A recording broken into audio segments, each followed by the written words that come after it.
Good morning, good afternoon, good evening to everybody, and welcome to our series of guest lectures of the International Center for Climate Change and Development and the Independent University Bangladesh. We are very pleased today to have one of our international experts, somebody I've known for many years and had the pleasure of working with, is Professor Gregg Walker at the University of Oregon in the United States of America. And he's going to be talking about organizing and empowering local voices and views, collaborative alignment, and locally led adaptation planning and action.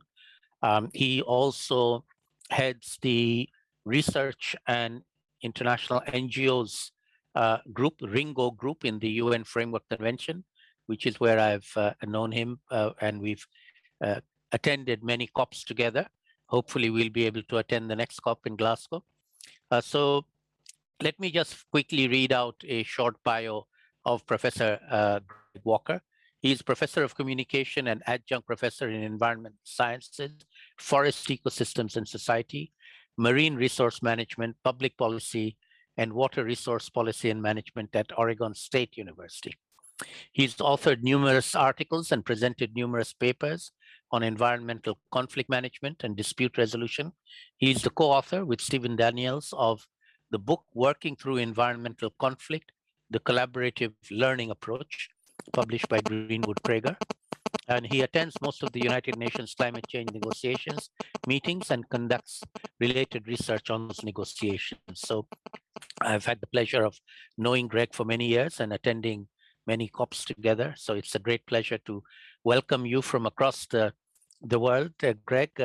Now that we live in this Zoom world, one of the advantages is that we can talk to people across the world. And so we are taking advantage of that. And we've gone into this regular guest lecture modality. So it's a great pleasure to invite you to give your talk. We'll be followed by two designated discussants, Celine De Cruz and Shireen Mannan. I'll introduce them when it's their turn to talk, and then we hopefully will have some time for some open discussion as well. So Gregg, over to you. Thank you very much, Salim. I appreciate it greatly. I'm going to be pulling up a few slides in a few minutes, but let me, by way of introduction, share with you that a few days ago, I attended 3 different regional dialogues on locally led adaptation. And as many of you know, Professor Hoek is a leading voice on locally led adaptation. And in fact, I've learned much from him.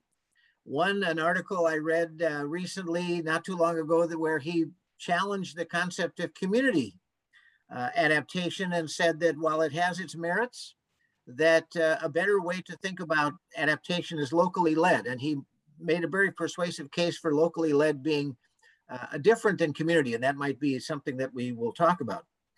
But in these dialogues, I was impressed with the action that's happening at the local level all over the world. We had one dialogue that focused on the African continent, one dialogue that focused on Asia and the Pacific, and one dialogue that focused on Latin America and the Caribbean.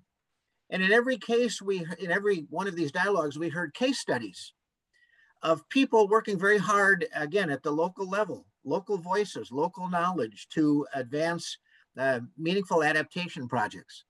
But something that came up again and again and again was finance. And we know that climate finance is such an important issue, one that sometimes is the big elephant in the room. But nonetheless, people talked about that. And as I listened to all of these examples, I kept thinking about, do we have the appropriate structures?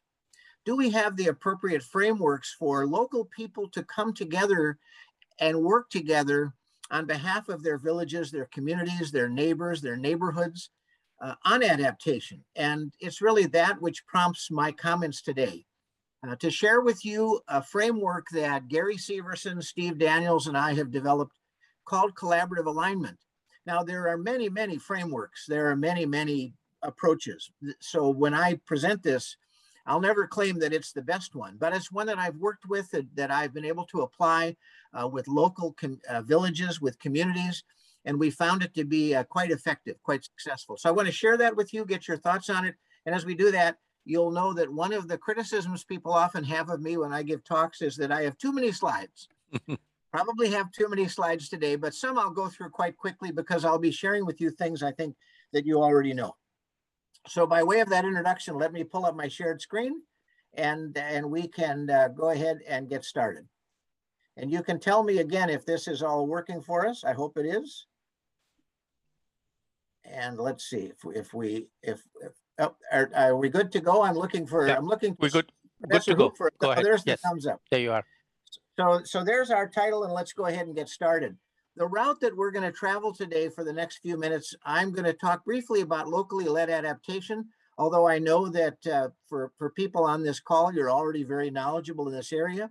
I want to introduce to you this collaborative alignment framework, and I want to share with you 3 applications that have all occurred in the US, all again, local efforts in the US where we have used the collaborative alignment framework in some capacity. So let's go ahead and get started.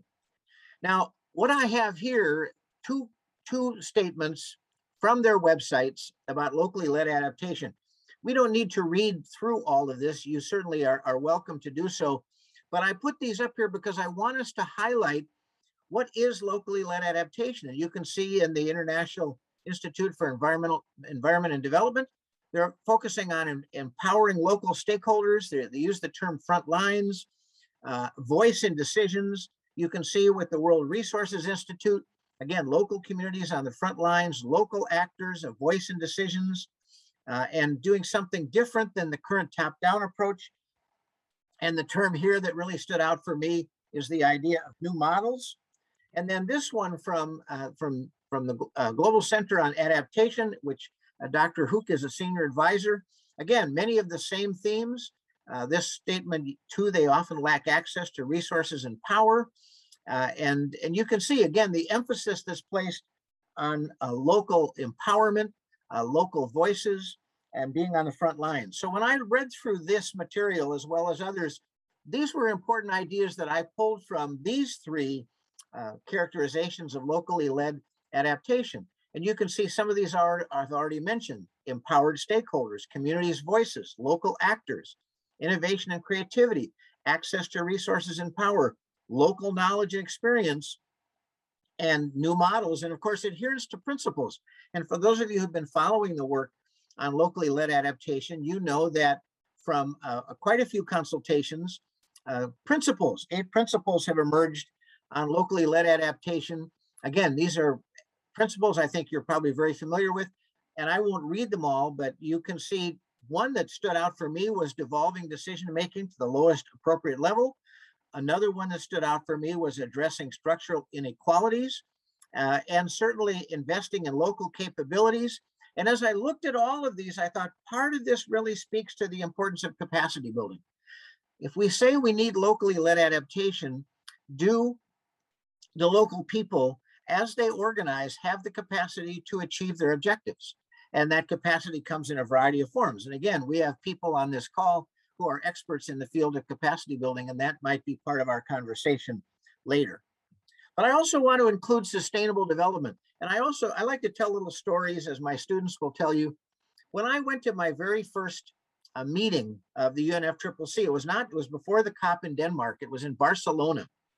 I happened to go to a reception that was sponsored, I think, by the World Bank and a number of other organizations. And it was a reception where many of the people there were delegates from sub-Saharan African countries. And I'd been teaching a class at my university on sustainable development and communication, development communication. And I was struck at first time I was at one of these UNFCCC meetings that there was little talk about the connection between sustainable development. Back then we talked about the Millennium Development Goals, but there was very little talk about sustainable development and its connection to climate change. And I've always found that connection to be very, very important because it's about livelihoods. It's about a healthy people and a healthy planet. So I want to make sure as we think about locally led adaptation relative to climate change, we also think about locally led sustainable development. Again, I think a point that all of you know very, very well. But as I went through the sustainable development goals, the ones that struck me, as particularly relevant perhaps to collaborative alignment, you can see here. Obviously climate action, but I also want to draw attention to gender equality, peace, justice, and strong institutions, and of course the idea of partnership. So let's be thinking about the principles of locally led adaptation and the extent to which they're also very, very important to achieving the sustainable development goals. Again, let's go back to that slide where I said important ideas, and I show this one again simply to highlight the concept of new models, because what I want to share with you now is this idea of collaborative alignment, which quite frankly is going to be very fundamental. I think you'll understand it well very quickly. It is a new model. It's not the only model, but it's one again that we've been able to take into the field with some success, and I'll talk about that when I get to the cases. When we think about new models, what are the new models that we need for local efforts, people to organize? Well, we need models and frameworks that address the key elements of locally led adaptation, that advance the principles of locally led adaptation, that foster locally led climate action, that support locally led sustainable development. And with these ideas in mind, I want to present collaborative alignment, or the 4 Ps framework. Collaborative alignment evolved from something called, from our approach called collaborative learning, and something that's part of our collaborative learning approach called the progress triangle. It consists of 4 Ps. I'll explain that in a bit, and I'll explain why we use the metaphor of alignment. And the cases that I'll share with you, one, how we've used collaborative alignment as a foundation for a brand new locally led group dealing with forest management. The second way we've used it is to take stock of an existing group. And a third way we've used it is to analyze a group retrospectively. And you'll see those examples in the cases. But let's start with this idea of the progress triangle. Now, I've worked with Steve Daniels for almost 30 years. And our work is in the field. It's not on the university campus. It's working with villages, municipalities, communities, neighborhoods, and government agencies around natural resource and environmental issues, primarily forest management issues throughout the United States. And as we started working together, we recognized that any decision situation around environmental issues, and we could certainly refer that to climate change adaptation challenges, involve 3 dimensions: substance, procedure, and relationship dimensions. And we need to be able to address all of them. And so we created something called the progress triangle, which we've used extensively for almost 30 years. And we've often used it for assessment purposes. So we'll go into a community and have a series of conversations over many days, talking with local people to learn from them what is going on, what the challenges are that they face, what opportunities there are, the knowledge and wisdom that they have. And we frame our questions often around these 3 areas: procedural aspects, relationship aspects, and substantive aspects. Obviously, we can think of this as an iceberg, and it's the substance that's above the waterline that we all see. So if we're working on adaptation issues, again, at the local level, we might say we need to increase community resilience. And that could be through how we practice agriculture, how we practice fishing. It could be in terms of infrastructure. All of that's above the waterline. But we know below the waterline are procedural and relationship issues that, in fact, can sink the boat, so to speak, if we use the iceberg metaphor. And so relationship issues can be very difficult to talk about, and procedure is so important to how, again, local voices are truly involved and empowered. So from the progress triangle, though, we moved to collaborative alignment, and this was the inspiration of my colleague, Gary Severson. Steve and I created the progress triangle, and for many years we've used it. Well, Gary joined us on a number of projects, and Gary said he liked the progress triangle and he liked using it. When it came time to working with local organizations, local groups, he said, let's think of this differently. Let's change the idea of substance to purpose.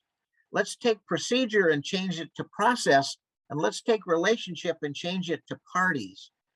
And when he came up, or people, excuse me, when he came up with that, he came up with the 3 Ps.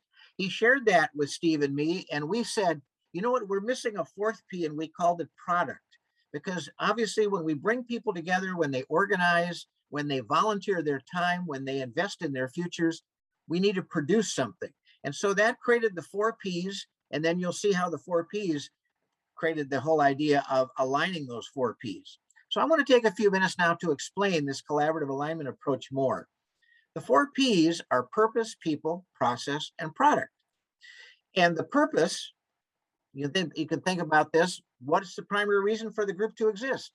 And for the people, who needs to come together to work together, kind of the who of this. And the process, what guides people in their work together? How do they organize? How do they communicate? That's the how. And the product, what specific things does the group want to accomplish? So we could think of it in very simple terms as really why, who, how, and what relate to these 4 P's. And when I use the term group, I'm also referring to organizations as well. I want to take you through now these 4 P's in a little bit more depth. There's purpose. Again, why do groups come together? Their purposes need to be clear, they need to be concise, they need to be understood, and they're going to come from the people who are willing to invest the time to work together on behalf of their communities. When we think about purpose, we can think, what is the group's mission, the group's goals, and fundamentally, why does the group exist? Why are people coming together to solve a problem, to improve livelihoods, to get specific things done? And again, I'll give you examples as we go along.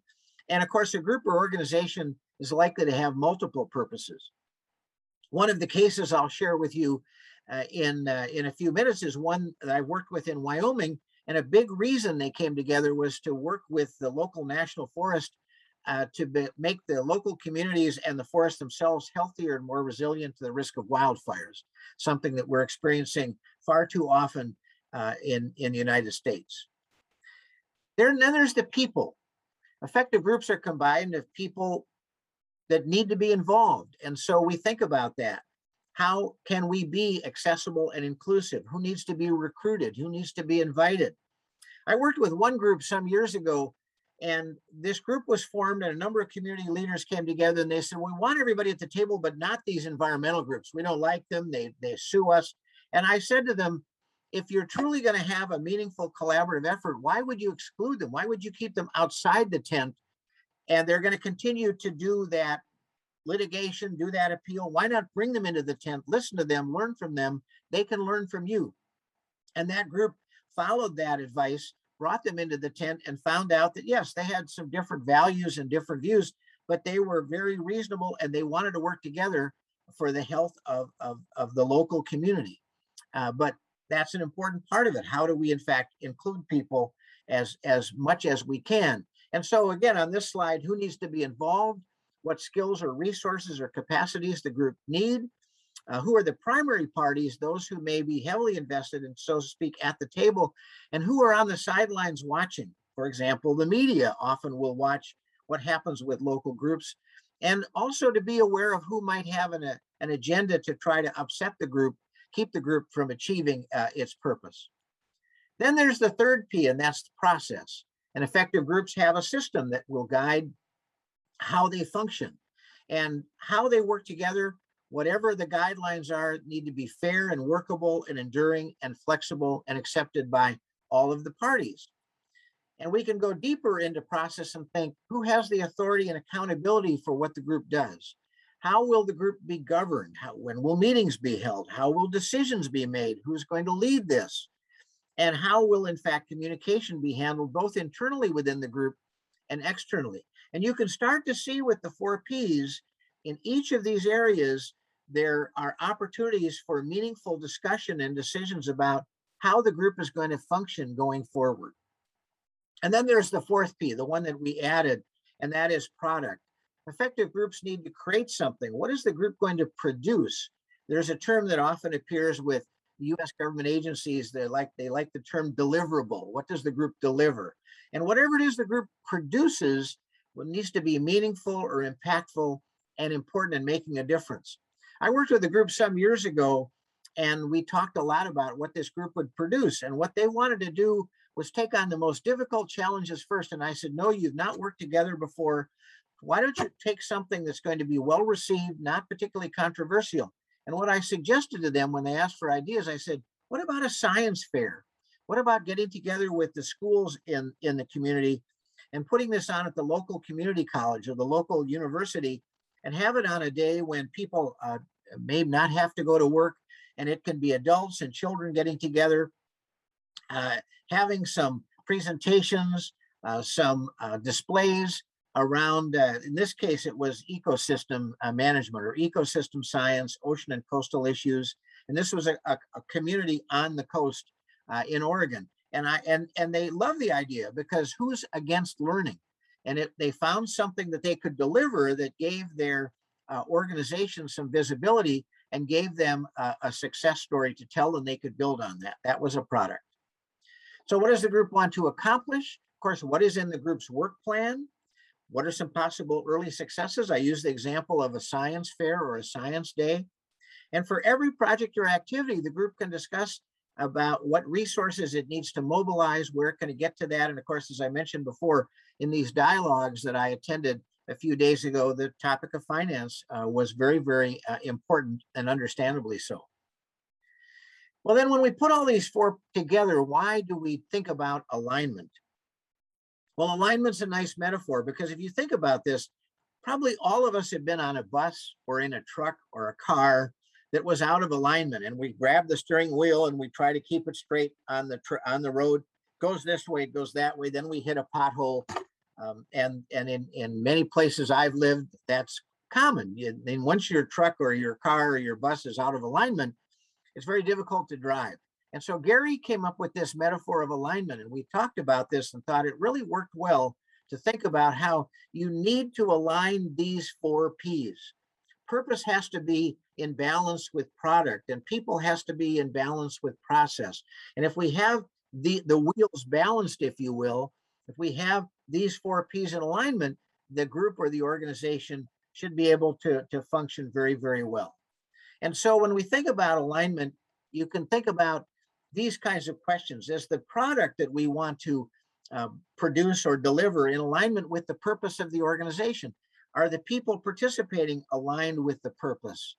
Is the process in alignment with achievement, certainly, of product? And you can kind of see all the way, I could go through the whole list, but you get the idea that you look at those areas and think about how they're aligned. But the alignment metaphor is powerful beyond the 4 Ps because we can think about, is the organization aligned with other aspects that are important? And I have 2 here.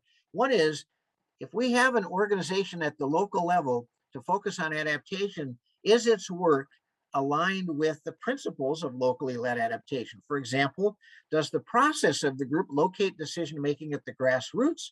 Do the products include investments that support one another? Does the people component address structural inequalities? We can ask those questions and see if there's a good alignment with the principles. We can do the same thing with the Sustainable Development Goals.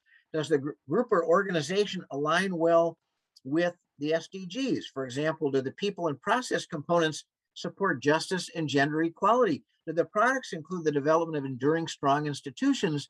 And does the purpose give priority to both terrestrial and aquatic ecosystems, land and water? So you see how this idea of alignment becomes very powerful. Now, what I'd like to do is in this last section, share with you 3 cases that illustrate the collaborative alignment approach. And when I do that, I want to qualify it by saying, I've been working for almost 30 years at the village and community level, principally in the United States. So with my apologies, I can't present cases that come from various parts of the world. So I'm going to turn to you to think about your own experiences, communities you've worked with, villages you've worked with, neighborhoods you've worked with, and the challenges they've faced related to sustainable development, related to the climate crisis. And as I go through these cases, be relating them to your own experiences and ask yourselves if collaborative alignment might be an approach that would work well with the communities where you have studied and invested your time. Let's start with this case in Wyoming. A number of years ago, 2016 to be specific, the governor of the state of Wyoming in the Western US offered funds to counties, that's local government structure, to start community-based forest management collaborative groups. Sublette County in Western Wyoming took up that opportunity, and Gary Severson and I worked with the county, with stakeholders and the local national forest to establish a collaborative group. We were with a team from the National Collaboration Cadre of the United States Forest Service. And if you want to know more about the National Collaboration Cadre, I can share that with you perhaps in our discussion. But we were brought in through this program of the National Collaboration Cadre. And the first workshop that we ran introduced collaborative alignment and worked on purpose and people. And that worked on that for a day. We came back 3 months later and worked with the same group of people, with a few new folks joining us, on process and product.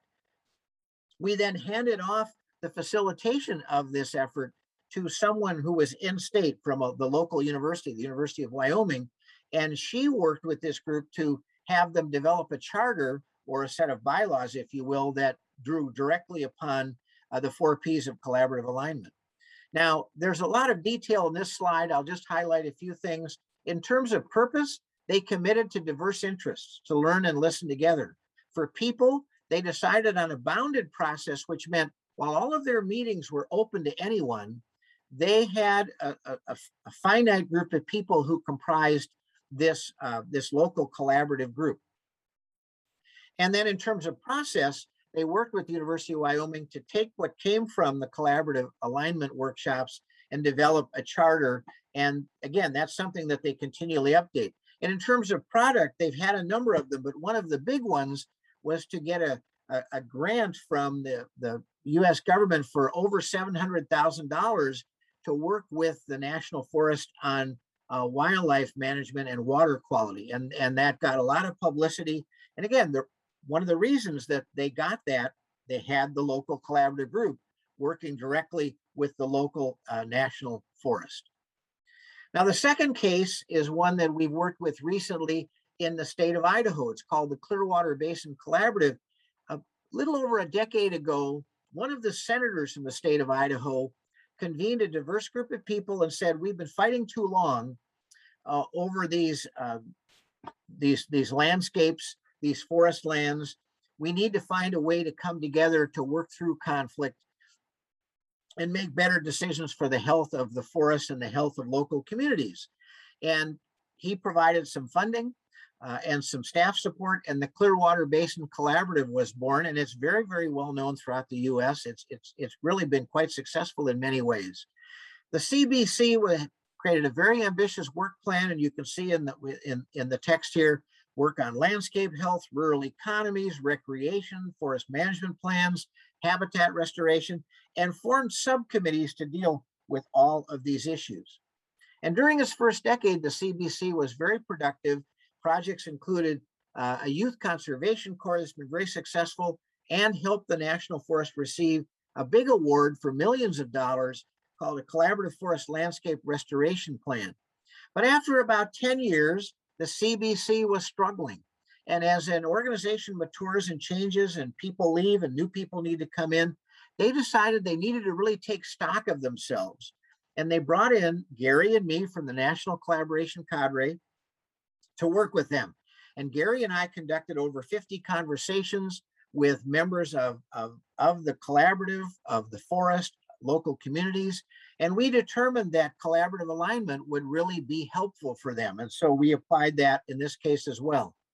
What was the result of that? Well, first of all, this is ongoing, just to share with you that this group is still working on improving as an organization, becoming stronger as an organization.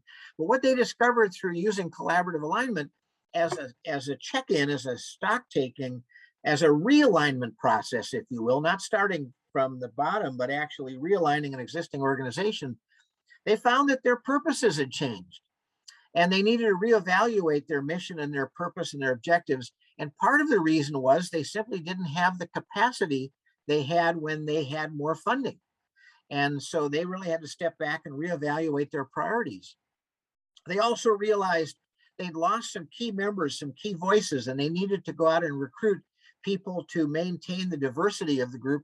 And they needed to deal with leadership, that they had no plan for leadership succession. And in fact, the two people who'd been co-chairs of the CBC were retiring, and they didn't have a plan in place to replace them. So they really addressed leadership and administration. They addressed the capacity issues given limited funding. And at that same time, they reaffirmed their consensus decision-making approach. And you can imagine, again, a collaborative group of over 20 people reaching consensus. It's easier to do that than the UNFCCC trying to reach consensus among about 200 countries, but we know the challenges of consensus decision-making. They reaffirmed that. They reaffirmed their commitment to diversity. They put together certainly ideas going forward in the next 3 months, the 6 months and 12-month plan, working on their own as well as with the local national forest to address some of their critical needs. As a product, they're modifying the CBC work plan. They're seeking additional sources of funding. They're working on identifying new priorities given the capacity limitations. And as I said, this is ongoing. Now, the third case is one that I worked with, but did not at that time have the collaborative alignment approach in mind. We had collaborative learning in mind. We had the progress triangle in mind. So I want to apply collaborative alignment here retrospectively. And this is a case in southwestern Oregon, the Partnership for Coastal Watersheds. This is an area of over 35,000 acres on the southwest coast of Oregon. And when I was brought in, we started with a couple of project premises, and one had to do with climate change. Even though in rural parts of the US a decade ago, people didn't talk much about climate change, these communities did, and they're coastal communities, and they recognize their vulnerability to sea level rise and again, extreme weather events, and they wanted to be prepared. And so they asked the question, how can we as coastal communities get ahead of the curve in addressing potential changes? And they also were concerned about certainly opportunities to make choices for a healthy terrestrial and aquatic ecosystem, but also for healthy local economies. And so they brought us in, another professor and I, Todd Jarvis, who's a water expert, and we were asked to come in and work with them to develop, again, from the ground up, a local collaborative group.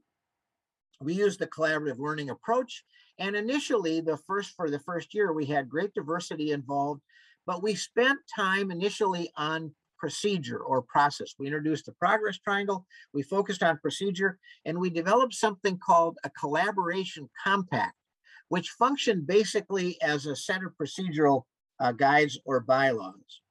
And we brought in a number of students to do this. We involved tribes, which have a government-to-government relationship with the US government. And again, we had a number of facilitated meetings. We had technical talks. We had small group interaction and decision-making. And it led to, again, as our first deliverable, this commitment to collaboration compact. But over the years, the Partnership for Coastal Watersheds has kind of ebbed and flowed. And apologies for using that, perhaps, a visual image.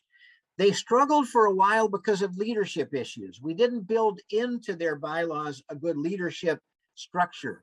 We had commitments to collaborate, but we didn't have leadership good issues. And some people, quite frankly, tried to take over the group with their own agenda.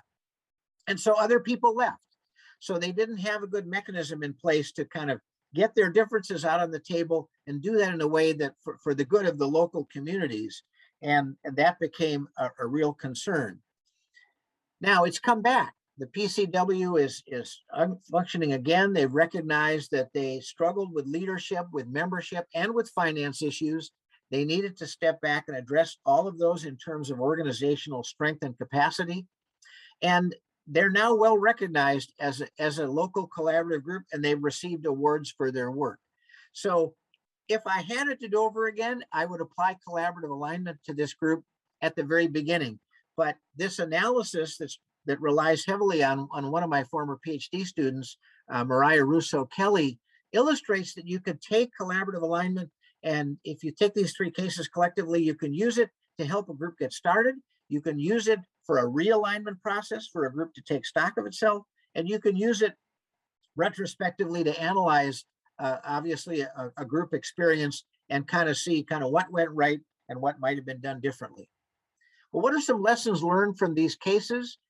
A lot of these I've already mentioned. One is that we have found that group and organization members find collaborative alignment and the 4 Ps easy to understand and apply. I can present this to a group as we did certainly in Idaho, in Montana, in Wyoming. We've done it all projects in Michigan and Ohio as well. We can present this to a community group in about 30 minutes and it makes sense. They get it. It's well grounded in research and theory, but it's also very accessible and very practical. We found that every application is different. Some groups will spend more time on purpose, others on process. I mentioned the CBC, the group in Idaho, when we did the realignment, we spent over half a day just on purpose alone. It creates a safe space to discuss issues that might be difficult or challenging, which is a really important thing for groups to do. We need to have good conversations, direct conversations about process, about the people we need involved, about the purpose of the effort, the group, as well as about the products that are important to us. And I should say that this does not rely on outside consultants. Now, I've heard Professor Hook say in the past that we really need mechanisms that rely on local capacities. And I agree completely. In fact, some years ago, I actually interviewed for a non-academic position at one of the big public policy and dispute resolution firms in the United States. And as I was being interviewed, I would have had to leave my professor life and become a full-time consultant. And as I was interviewing for this job, which paid better than I get paid as a university teacher, I was asked the question when I work with a local community, what are my objectives? And I said, one of my objectives is that I'm not needed anymore. And a young woman who was part of this team interviewing me looked at me and she said, well, we can't do that. In effect, she was saying, that would put us out of business. Well, I'm happy when I'm put out of business. So when Gary Severson and I have come into these communities and we work with them, we do it with the intention that they won't need us anymore, that once we help them get realigned or help them get started, then they have the local talent, they have the local capacity, and we're there again to stay on as coaches, maybe from a distance, maybe via Zoom call, but they don't need to bring us back month after month, year after year. That's not sustainable. That's not a locally led adaptation in my view. Collaborative locally led efforts, though, are vulnerable. People do attempt to co-opt them. There'll be perhaps power struggles within this that we have to be aware of. So how do you make the organization resilient? We think the collaborative alignment approach gives us the structure to do that. And also we want to recognize there are a lot of good frameworks, a lot of good approaches out there. This is just one that we've developed and we found to be real useful. So going forward, the collaborative alignment framework has been used in a number of areas. I've talked about some of them. I presented these ideas at a number of conferences, but I want you to reflect on your work on locally led efforts. Would this approach work for you? But I want to end with some lasting words. And the first comes from my good friends and colleagues, Dr. Mizan Khan, and of course, Dr. Salim Hook. And this is in the Daily Star just a few days ago, where they in fact say, we really need to think about LLA or locally led adaptation as a kind of paradigm shift. We need to really think about is transformative capacity building. Do we have models for that? And as Dr. Hook has said, with the right support and resources, communities on the front lines can be the most innovative in finding adaptation solutions. Well, I'd like to add a final thought, and I hope in addition to the support and resources, we have frameworks for creating an aligned structure, a dynamic and adaptive organization for strengthening local capacity and locally led climate action. I want to thank you very much for the opportunity to share these ideas. Apologies for all the slides and probably talking too fast. Want to clearly acknowledge my partners in this work, Gary Severson, Steve Daniels, Mariah Russo, Kelly. I can tell you that in all the years I've been doing this, I don't like working alone. We bring people together, we benefit from the talents of one another, we complement each other's strengths, and we cover up one another's weaknesses. Thank you very much for this opportunity. Look forward to our respondents and our discussion in the next few minutes. Thank you. Great. Thank you very much, Greg, for that extremely lucid and I think very informative experience sharing of what you've been doing and the framework, which I find very attractive. So I'll hand over to our two colleagues who have agreed to be designated discussants. First, Celine De Cruz and then Sharin Mannan in a minute or two. But let me just also add a remark from my side before I do that, which is to recall that you had actually come and spend some time with us in Bangladesh at one of our Gobeshona conferences. I forgot to mention that at the beginning. And as you know, we are now segueing from the Gobeshona conference being primarily a national conference like the one you came and attended physically. Because of COVID, we made it into a virtual conference this year in January. And because we went virtual, we also made it global. And we now intend to stay virtual and global going forward. And next January, we will do it again from 22nd to 28th. We ran it last time and we will run it again on 24/7. So 24 hours a day over 7 days, going around the world, following the sun, and sessions going everywhere, going on everywhere. And one of the things I'd like to explore with you, Gregg, is how we can collaborate to get this going, say, between your groups and activities in the US and ours in Bangladesh and other groups in Africa and Asia, and see whether we can learn from each other. Because even though circumstances are extremely different and indeed unique, there's still quite a lot of commonality in the things that we can do together and things we can learn from each other. And I think that's an unexplored or underexplored opportunity of learning and sharing learning that we could perhaps take forward collectively together in future. So keeping that thought in mind, I'd like you to maybe reflect on it later on before we end. Let me now introduce our first discussant, Celine De Cruz, who is from India originally, but now in the United States also. She has a long history working with urban poor communities and organizing slum dwellers, and she was part of Slum Dwellers International. She's now a visiting researcher with us at ICCCAD. We're very proud to have her. Celine, over to you. Perhaps you could also start by giving a little bit of your own background and experience, and then reflect on Gregg's presentation. Thank you, Celine. Thank you, Gregg. That was a very inspiring and energizing talk from you. And I'm very impressed that an academic sitting far away in Oregon is actually in touch with the ground. Yeah, it's very rare to find people like you, and this has been a pleasure. So yeah, so my background has been on the front lines with urban poor communities in many countries in Asia and in Africa, in few countries in Latin America. But my energy has been spent in building capacities of local communities to be able to negotiate with their cities and national governments. What is happening in your conversation, which is enlightening me, is this whole new dimension. And though I have been introduced to the concept of locally led very recently through Dr. Huck in the last year, I feel there is so much of potential here and synergy to be able to bring together adaptation and development, which we have been struggling in the development world with. So in development, when you're working with poor communities, our purpose, for example, has been housing and basic services for these communities. The process has been about creating local savings groups and organizing these communities to be able to get their own act together before they deal with outsiders. It's all been about the internal process, and then it has So while you're doing this, you're dealing with lots of people issues and relationship issues and leadership issues and a lot of dynamics within the community, and just trying to get that into place takes a lot of energy. And so you use the tools of savings and collecting data to be able to redefine these new relationships and create this new equilibrium within the community, which you hope will create the capacity to deal with the outside world. And of course, the product ultimately for us is getting a decent house or getting water connections or getting a decent toilet.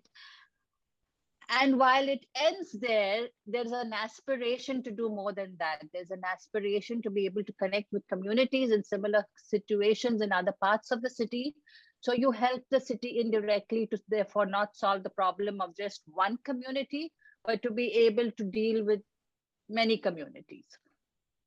So there's a lot of challenges here, and I see that the tools that you're bringing to the table, the collaborative approach, as you call it, actually gives communities the tools to be able to look at it very systematically and in a very simple way to achieve what they want to achieve. And I think, therefore, it's a brilliant tool to be able to bridge the gap between development and adaptation, to bridge the gap between the North and the South. And I think that gap is shrinking and we need to acknowledge it. And though Oregon is far away from a community in Bangladesh, like Salim said, there are many commonalities here, and we can learn from each other. I had the opportunity of spending time with communities in the Bronx and in Chicago and in Brooklyn. And I noticed that there's a lot of potential, but the system in the US doesn't allow people to actually come together. So your collaborative approach is showing me that that is possible. So when I spoke to a woman in the Bronx who complained about not having heating, I said, why don't you as an apartment come together and go and talk to your local government? And she said, that's not possible because the social service system deals with you on a one-to-one basis. So there's no concept of collectivizing. So that is my question to you on the collaborative process. Because things have been so individualistic in the United States, how do you make people think not only of their community and their immediate product of getting what they have to get in their local settlement, but to be able to think bigger than that so that it benefits many other communities? So that's my question. My second question is, how do you deal with the relationship challenges? Because when you're very close to the ground, I notice it's very messy. So it's not as beautiful as this lovely or diagram that you show us. So who deals with that? You're the outsider. Who's the insider? Who's the outsider? Who leads which processes? So it'll be good to understand those nuances. And then to understand this whole concept of thing of leadership, right? So one of the ways we've dealt with that in the Global South and in my organization, Slum Dwellers International, has been to deal with collective leadership. So you acknowledge there are individual leaders who shine, are charismatic, who are natural leaders. But then how do you create an accountability to the larger group? And we've struggled with that. And so we've created ways in which women get organized through their savings groups, and they become, you create a collective leadership of accountability. And so without threatening the men, you're slowly building capacity among the most vulnerable in the community to be able to manage those difficult people or the difficult leaders in their communities. Yeah, so I don't want to talk too much, but it'll be great to get some insights on some of these questions. And yeah, I'd love to go deeper even beyond this meeting.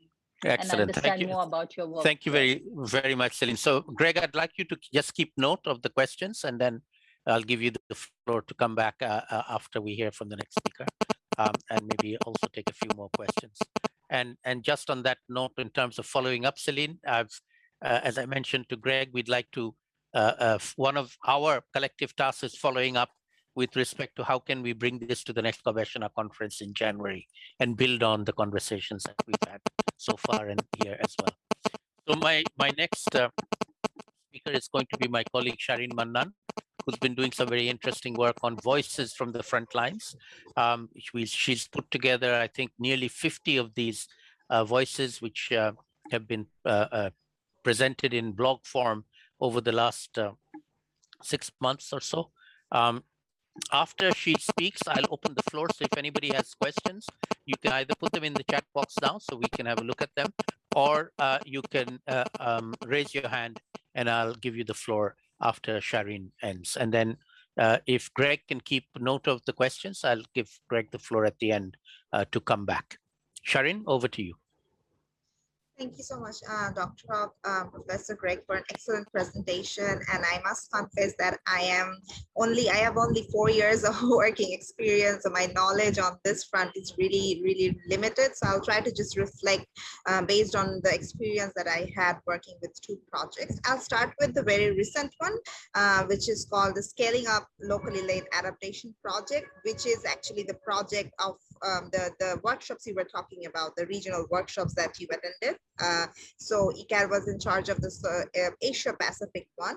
So one of the main learnings for me while doing this project on LLA was it is extremely important to get the alignment right, as you mentioned rightly, between these 4 Ps, but it's also extremely difficult to get the alignment per se. So I'll just share a quick example. So we have developed a number of cases from this region, and as the term says, it's locally led adaptation. There are three elements, right? So it's sometimes it gets difficult to make sure the led part is there, or sometimes it's in one case, like you must have known about the floating agriculture of Bangladesh, which has been very acknowledged worldwide. But when I was making a case study out of it, I realized that this was a traditional sort of agricultural practice which has been here in the culture way beyond. So the locally led part was already there, but it was difficult to actually feed that into the adaptation horizon. So that was a very different and unique example in which currently the Bangladesh government is scaling this up, and it has its own share of challenges. Versus, and it's also important what we actually calling the local. So it could be the local community itself, or if we think about country cases, it could be the country. We could term a country as local as well. So the Bangladesh Climate Change Trust Fund, we're also making a case out of it. So that's also a very unique example where a government fund has been trying to institutionalize the climate finance process, but it's fairly, we can say that it's locally led by the country, but the whole procedure is actually very top down there. So there is also an interesting case. So it actually, I sometimes, it fascinates me how actually the concept is very multifolded, and how it actually sort of, makes it, changes its shapes in case by case. And the project that Dr. Hawk mentioned about is called Voices from the Frontline, under which the project was actually COVID specific. So we actually gathered stories from almost many of the countries. Almost we tried to cover as many countries as possible, and we actually captured these locally led stories. And as you finally mentioned in your presentation, that a good framework is extremely important, and this was one of the most important learnings for myself as well, because we have got lessons or recommendations from communities that, okay, devolved finance is very important to actually, make these local leaders to implement their ideas or solutions. It's important to build the social capitals or collaboration or partnership for them to actually thrive and, go further. But at the end of the day, a good framework actually helps them, all the elements, to be at the driving seat, so that the initiatives actually work. So your presentation was extremely enlightening for me, and particularly the framework that you have mentioned is I'll try to definitely explore more about it and how I can actually incorporate that in my work. I just had a very quick question for you regarding the locally led concept. So this concept actually promotes upholding of traditional knowledge or indigenous practice, cultural norms, right?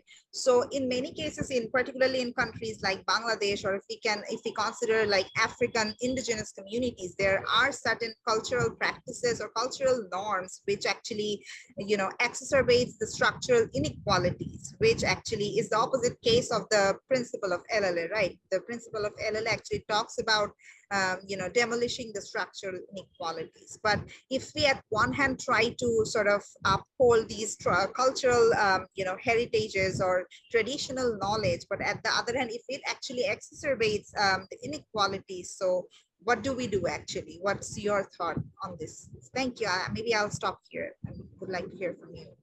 Thank you very much, Shireen. As I mentioned earlier, if anybody else wishes to raise any questions or make any comments, feel free to put them in the chat or put your hand up and I'll recognize you. But in the meantime, let me go back to Gregg, and perhaps Gregg, if you'd like to respond to the questions that Celine and Shireen have already raised for you. And then if we have time and there are other questions, we can take those as well. Gregg, over to you. Well, thank you very much, Salim, and thank you for those very thoughtful reflections on the talk that I've given. Excellent points raised, and I'll address them as best I can and try to be brief. There's no doubt that whatever work we do at the local level has to be culturally responsive. And it's one of the reasons why if I come into a community as an outsider, I am an outsider, and I need to find the local voices, the local partners, the retired teacher, the retired doctor, the retired judge, people, and I shouldn't say retired because I'm old, but people who are trusted by a lot of the people in the local community. So you look for that in terms of leadership, in terms of facilitation, identify those people locally who can help these efforts. Culturally responsive does mean, yes, we're going to involve indigenous voices, local knowledge, but absolutely a true point. Some cultural traditions exacerbate inequality. That's a very sensitive issue and very challenging. And there are ways around that we could talk about. One is to try to form within a locally led group a number of subgroups, a number of subcommittees, and then share the leadership, so that you could have co-leaders of a local effort, and if, for example, a community has a tradition of patriarchy, and we know that women are agents of change and that's such an important part of climate action. How do you do that in a way that doesn't alienate people because you're violating a cultural tradition, but doesn't accept a cultural tradition as a handcuff, as something that paralyzes the group? And that's something that goes well beyond the time we have here, but it's a very important point. When it comes to overcoming individualism, I often do it this way when I work with a local group. I will say, if you can't pull together as a local community to address these challenges, what is your best alternative? What is the best path forward if you don't work together? And who wins? Is it outsiders? Is it the national government in Dhaka or Washington, D.C. That wins, that steps in and forces actions on the local village because the local village could not come up with one voice? The other is to find ways to make people look good. So if there's a politician who wants to take some of the credit for the success of the group, I'm fine with that.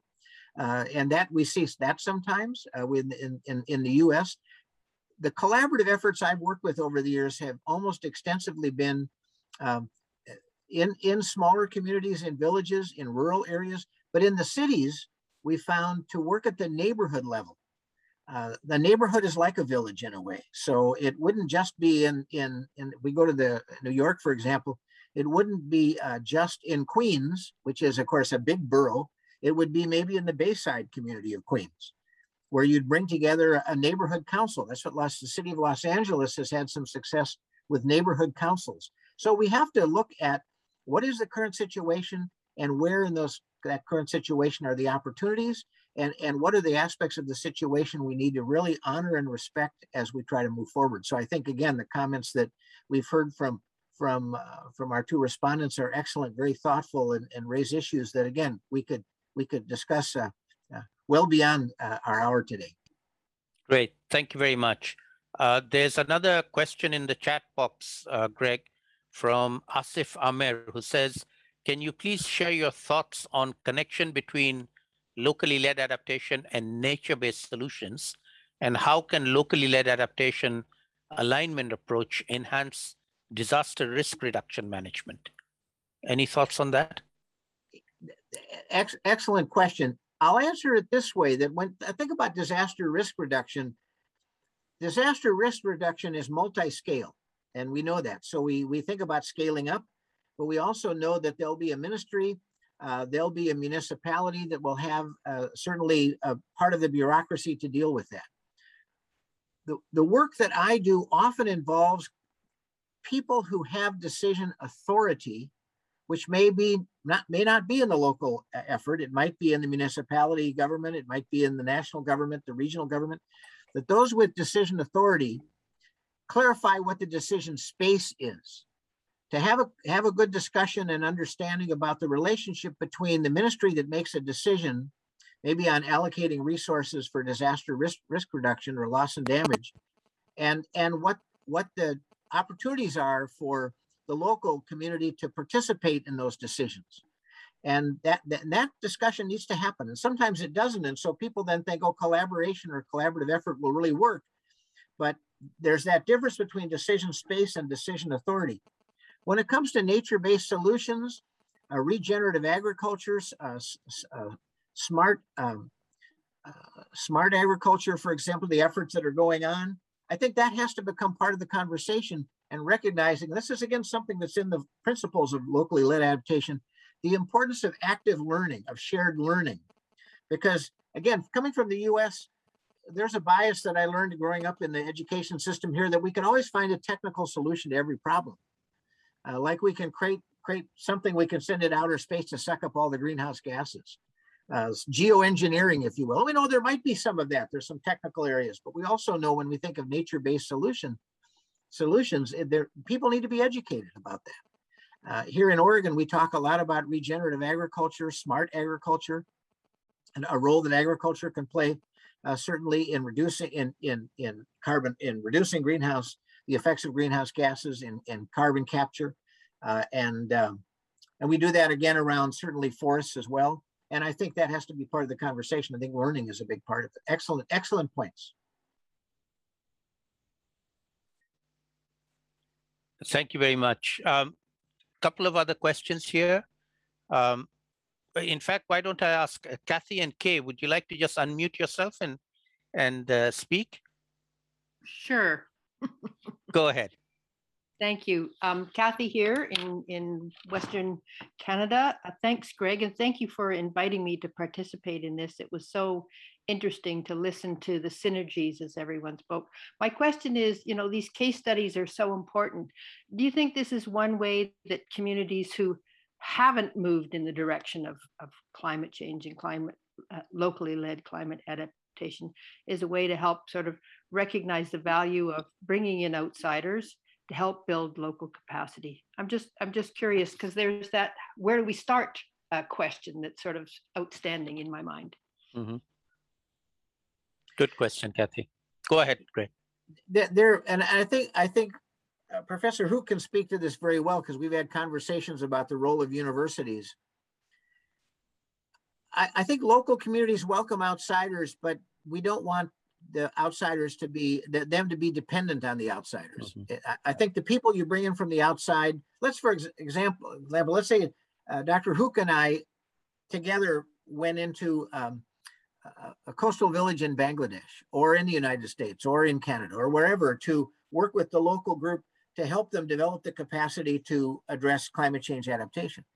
Ideally, we would help them get started. We would be maybe coaches from a distance for some time, but they would rely on themselves.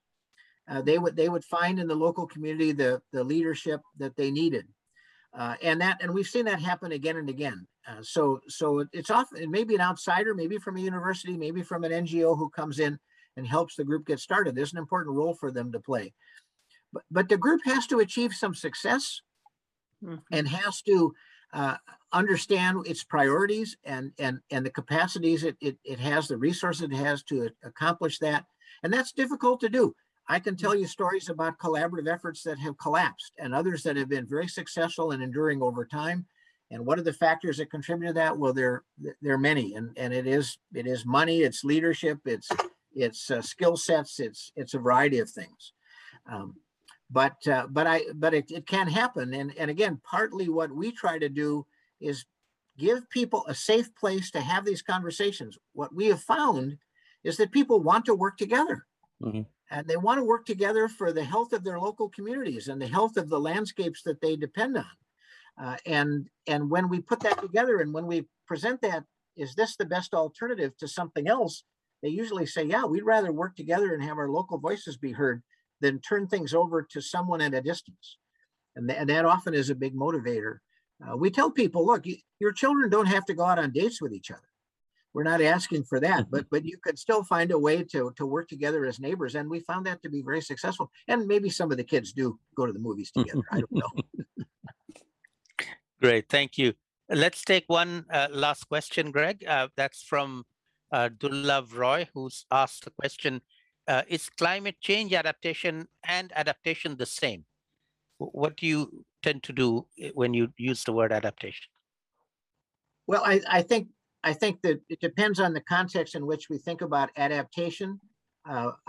If we go back to our earlier comments that came from Celine about when we think about livable communities and we think about healthy landscapes, it's about transportation, it's about housing, and we adapt there too. I remember some years ago I was in Chennai, India, and we went on a tour to look at how people were kind of dealing with people who lived on the river. And we saw a development of houses a little bit outside of Chennai that all looked the same. And the government wanted people who were living in the slums to move out there. Well, the problem is there was no transportation from those houses that all looked the same to where people were earning their living. And so they didn't go there. So there was a case where in terms of adaptation, they didn't take a systems perspective. They took kind of a single issue focus. They built houses, but they didn't build the transportation infrastructure. And so people didn't live there. That's an adaptation issue. And so we think about climate change adaptation, adapting to the impacts of climate change, adapting to warming temperatures, adapting to changing economies as we get away from fossil fuels. So adaptation has a term. I mean, I think adaptation is a context-dependent term, but it translates well across the sustainable development arena as well as the climate change arena. Great, thank you.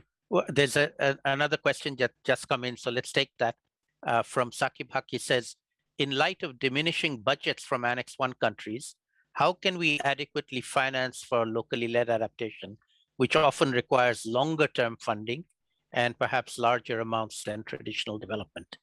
You mentioned the need for finance earlier. What's your experience on that now? Oh, I wish I knew more. I think Dr. Hook is better qualified to answer it.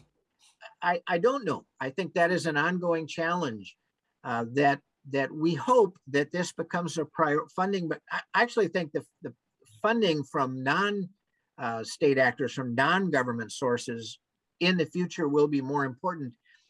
And again, what I would love to see, and I don't know if countries have the courage to do this, I'd love to see some kind of ways to raise revenue. And I think, for example, about airline transportation, taxing them, so that when I buy my ticket to fly to the UK to go to the Glasgow conference, I pay a 200 US surcharge that goes into a climate fund or something else. I mean, I think we've got to think about that, and part of it is getting people to accept that there needs to be an increased commitment to finance.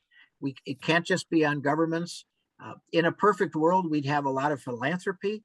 We'd have Jeff Bezos of Amazon deciding to give half of his fortune away. And I think we have to continue, but I'm not trying to be simplistic about it. I think it's one of the biggest challenges we face. And the point you make about long-term sustainable financial support is so critical. Otherwise, we're going to see these local efforts go up when they have a few euros or dollars, and down, and then people lose interest, and so that becomes a real issue. So I think you raise a good point. I wish I knew more. I will say I go to finance sessions at the climate meetings, and I'm like the kid in first grade, learning, writing, trying to figure this out. So Dr. Hook, I think again would be much more qualified to speak to.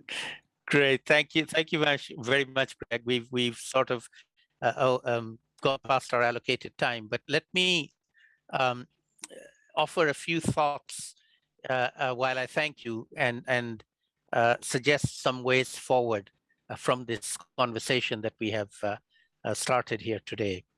I feel genuinely that there is a huge untapped opportunity for us to work across the globe on locally led adaptation. It isn't necessarily uniquely to one place. It is, but it isn't always. And so we can actually learn from each other across the globe, across continents. And let us find ways of exploring that, enhancing that, and learning from each other in a mutually beneficial manner. And I think, to answer Kathy's question, one of the biggest ways in which an outsider like us can go and work with a community or with a local group is to be humble, is not to go to teach them what to do, is to go to learn from them. And in the process, if we can teach them something, that they didn't know before, well and good, but we're not going there to tell them what to do. We are going to learn from them. And you know, that sense of mutual learning, to me, is the key ingredient in successful versus unsuccessful efforts to try to do these things, linking outsiders with the local level groups. And building trust is essential. Without trust, you really cannot do anything. And focusing on the most vulnerable as a particularly important group, I think, is another element to this methodology. But what I would like to propose, Gregg, is we take this conversation offline and we think about doing, as I said earlier, something in the Gobeshona conference in January, also perhaps something while we are in Glasgow together, think about that. And specifically think about potentially putting together maybe some funding proposals for doing some collaborative research and finding sources of funding that either from the philanthropy sector or from the more traditional research funding arena. Now that the United States of America seems to be back where climate change is no longer a taboo word under President Biden, hopefully the opportunities for this kind of collaboration will be expanded. And I've been talking to a couple of my colleagues in the United States who are in academic positions there. I would like to explore with you a way of putting together a funding proposal where the United States learns from Bangladesh on locally led adaptation. All right, that's the premise of the research question. It is, what can the United States learn from Bangladesh? And just to cite an example from the last few days, the floods that cost 51 lives in New Jersey, these floods don't take that many lives in Bangladesh. We would be much better prepared than the people in New York and New Jersey were to those kinds of flash floods. So, there are definitely elements that can be learned from one to another. It's not always technology and technological advancement that has the key to everything. Social cohesion, social learning, social knowledge has a big part to play as well. So let me stop there by thanking you very much for spending your time. I know it's very early in the morning for you, so appreciate you getting up so early to be with us. Look forward to seeing you in Glasgow, and we'll carry on this conversation. And then let us have a particular target for doing something substantive in the Gobeshona conference in January together with you and your colleagues and others that you may want to bring in and be with us there. So with that, let me hand over to Rukhsar for final. Let me ask everybody to turn on your cameras for a few seconds so we can take a group photograph of everybody. And Rukhsar, do you want to walk us through that? Please turn your cameras on if you can. Yes, if everyone can turn on their camera, I'll just take a quick screenshot. Okay. I think I'll take it now. Okay, perfect. Thank you so much. Are we done? Great. Thank you very much, everybody. Yes, have sir. a good rest of your Thank day. you, everyone. Right. Bye-bye. Bye-bye. Thank you. Bye-bye.